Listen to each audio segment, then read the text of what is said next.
Assalamualaikum warahmatullahi wabarakatuh. Jumpa lagi di channel Kak Dinirat. Kali ini kita akan membahas tentang keselamatan pasien atau patient safety berdasarkan kisi-kisi dari Menpan RB CPNS 2020.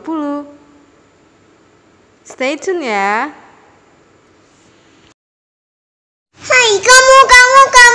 Jangan lupa subscribe sekarang, karena kalau nggak subscribe, Kak Dini ambil semua makanan kamu. Karena subscribe dari kamu, energi Kak Dini buat bikin video lagi. Soal pertama, menurut Vincent 2008, keselamatan pasien didefinisikan sebagai penghindaran, pencegahan, dan titik-titik dari hasil tindakan yang buruk atau injuri yang berasal dari proses perawatan kesehatan. A. Preventif, B. Perbaikan, C. Kuratif, D. Independen, E. Kesehatan. Jawabannya B. Perbaikan. Soal kedua, perawatan pasien berkualitas dalam lingkup pasien safety atau keselamatan pasien adalah A. Menghindari kerusakan, B. Mengurangi semua jenis kesalahan, C. Mengejar keandalan tinggi, D. A dan B benar, C. E. A, B, dan C benar.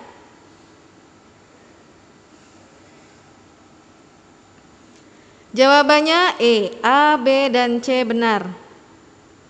Soal ketiga, tujuan dari bidang keselamatan pasien adalah untuk meminimalkan kejadian buruk dan menghilangkan kerusakan yang dapat dicegah dalam perawatan.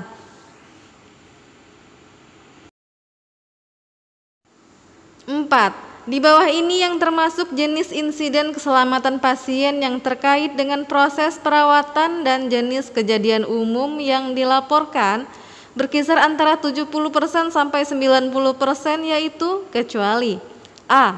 Proses administrasi, B. Investigasi, C. Perawatan, D. Diagnosis yang tidak terjawab atau tertunda, E. Komunikasi dan pembayaran. Jawabannya kecuali D, diagnosis yang tidak terjawab atau tertunda. Soal kelima, setiap kejadian atau situasi yang dapat mengakibatkan atau berpotensi mengakibatkan harm, yaitu penyakit, cedera, cacat, kematian, dan lain-lain yang tidak seharusnya terjadi disebut A. Insiden keselamatan pasien atau IKP atau Patient Safety Incident, B. Kejadian tidak diharapkan atau KTD atau Adverse Event, C. Kejadian nyata cedera atau KNC atau Near Miss, D. Kejadian tidak cedera atau KTC, E. Kondisi potensial cedera atau KPC atau Reportable Circumstance.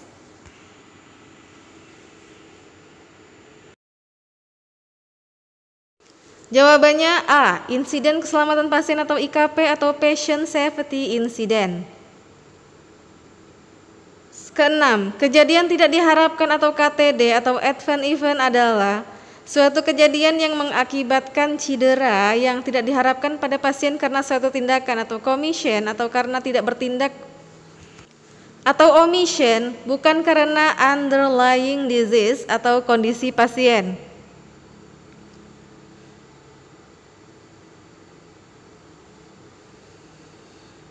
7. Kejadian nyaris cedera atau KNC atau near miss adalah suatu insiden yang belum sampai terpapar ke pasien sehingga tidak menyebabkan cedera pada pasien.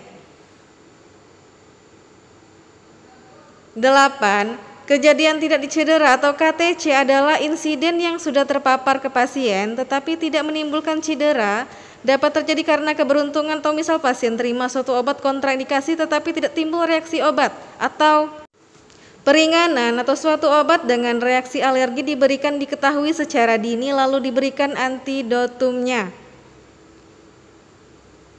9. Kondisi potensial cedera atau KPC atau Reportable Circumstance adalah kondisi yang sangat berpotensi untuk menimbulkan cedera tetapi belum terjadi insiden. 10.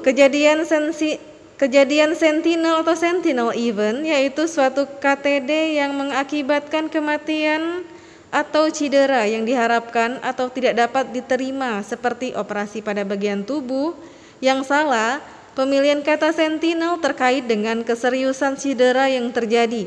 Misalnya amputasi pada kaki yang salah dan sebagainya.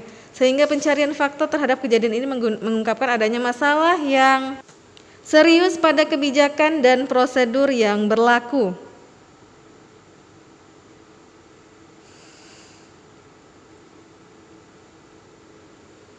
Berikut ini merupakan gambaran dari Kamarguka tahun 2012 cartoonstock.com, yaitu "Can you give me one more change? Doctor, you amputate the wrong leg." Ini hanyalah gambaran bagaimana dokter salah mengamputasi kaki. Itu bisa saja terjadi apabila keselamatan pasien tidak dikedepankan atau ketidaktelitian dari tenaga kesehatan. 11. Penggunaan jenis kesalahan ini memiliki efek toksik. Praktisi jarang mengungkapkan kesalahan dan pasien dan supervisor sering disimpan dalam kegelapan. Laporan yang rendah membuat pembelajaran dari kesalahan hampir tidak mungkin dilakukan, dan penasihat hukum sering mendukung dan mendorong pendekatan ini untuk meminimalkan risiko proses pengadilan malapraktek. 12. Contoh insiden yang dilaporkan dari studi TAPS atau TAPS yaitu instruksi dosis tidak tepat yang salah pada resep Actonel mengakibatkan pasien mengkonsumsi obat mingguan setiap hari, tidak dikoreksi oleh apoteker. Itu adalah contohnya, contoh insiden yang kejadian yang tidak diharapkan.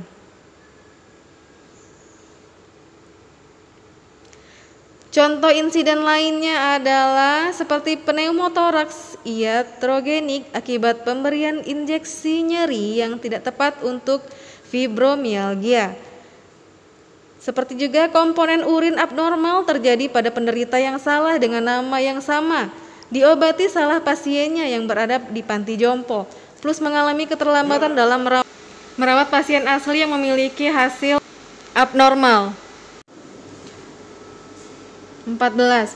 Contoh insiden yang dilaporkan dari studi TAPS yaitu antimalaria yang diresepkan untuk pasien dengan pengobatan anti-epilepsi yang bisa mengakibatkan interaksi serius jika pasien tidak mendapat pendapat kedua, yaitu terus digunakan peralatan yang tidak benar saat mengambil spesimen untuk pengujian laboratorium selama operasi kecil, sehingga mengakibatkan kerusakan spesimen secara tidak sengaja.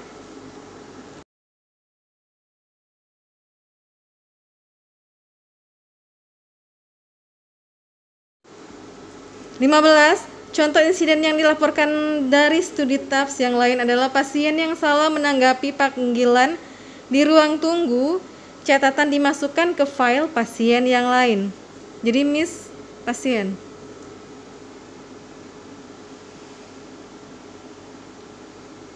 16. Kepemimpinan dan akuntabilitas merupakan kriteria penting untuk penyampaian sistem yang aman. Sangat penting untuk mencapai keseimbangan yang tepat dalam tata kelola organisasi dan struktural masing-masing unit layanan kesehatan dan pada tingkat lokal dan regional sistem kesehatan.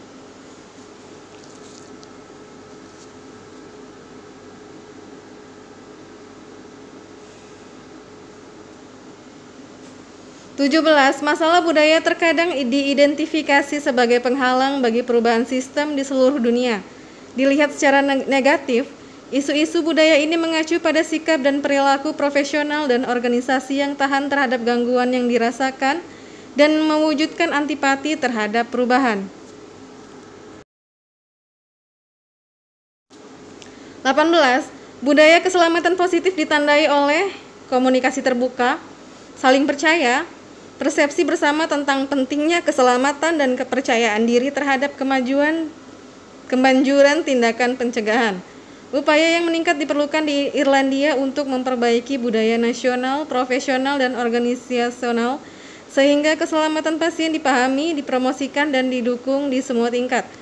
Yang saya kasih tanda itu adalah poin-poin pentingnya.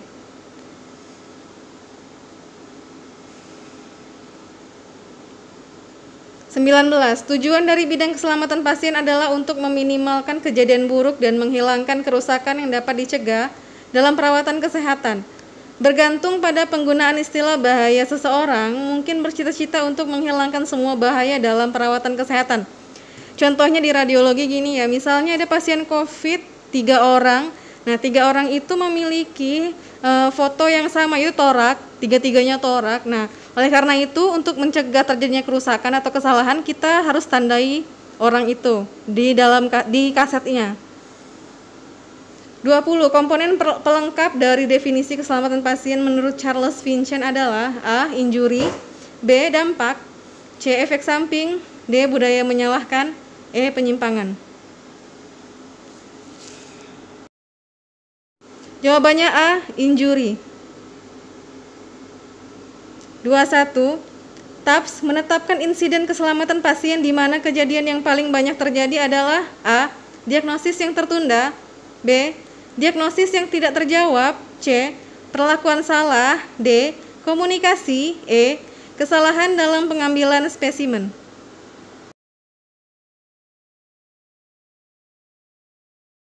Jawabannya D. Komunikasi.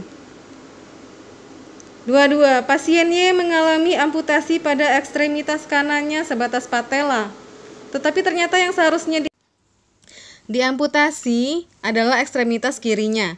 Kejadian ini adalah contoh dari A. Kejadian tidak diharapkan, B. Kejadian nyaris cedera, C. Kejadian tidak cedera, D. Kondisi potensial cedera, E. Kejadian sentinel. Jawabannya E. Kejadian sentinel. Soal ke-23. Apa yang dimaksud dengan keamanan di ruang rawat yang tidak dapat tersedia? A. Mengurangi kejadian penyakit dan cedera. B. Mengatasi masalah domestik yang akan dialami pasien saat mereka pulang. C. Mencegah lama perawatan atau tinggal. D. Meningkatkan atau mempertahankan status fungsional. E.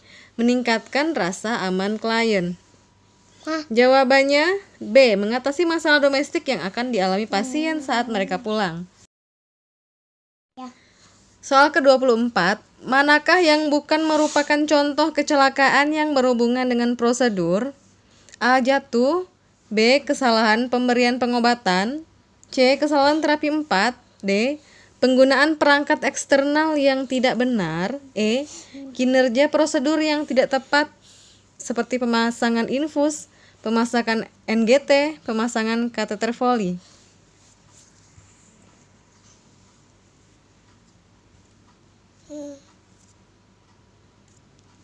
Jawabannya adalah A. Jatuh.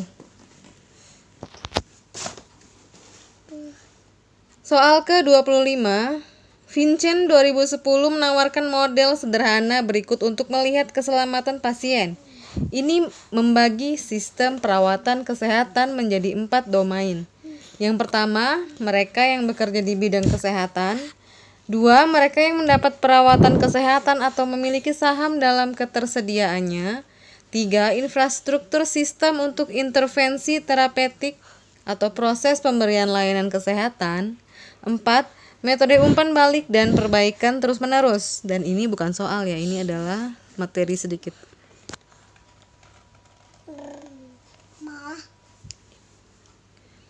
Soal ke-26. Komponen dari model sederhana Charles Vincent tentang keselamatan pasien adalah A.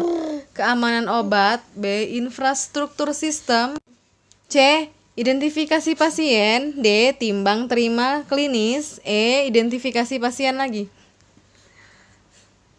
Jawabannya B. Infrastruktur sistem. Soal ke-27.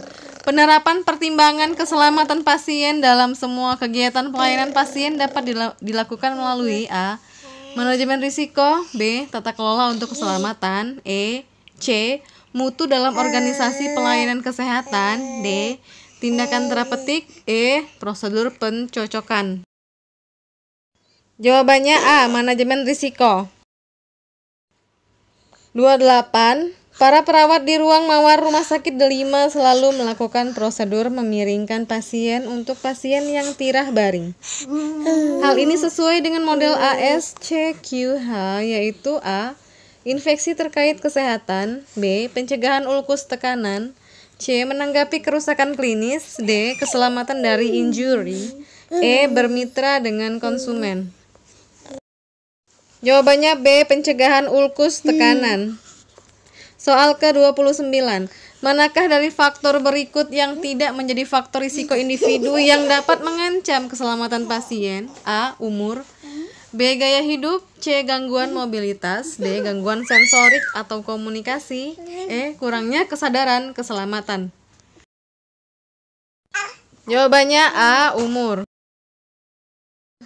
Soal ke-30, kegiatan pengendalian infeksi berikut mana yang harus didelegasikan ke asisten perawat berpengalaman? A. Bertanya pada pasien tentang durasi terapi antibiotik. B. Menunjukkan teknik mencuci tangan yang benar kepada klien dan keluarga. C. Desinfeksi manset pengukur tekanan darah setelah klien dipulangkan. D. Screening klien untuk gejala saluran pernafasan bagian atas. E. Mengajarkan cara memakai masker yang benar. Jawabannya C. Desinfeksi manset pengukur tekanan darah setelah klien dipulangkan. Itu aja ya, terima kasih.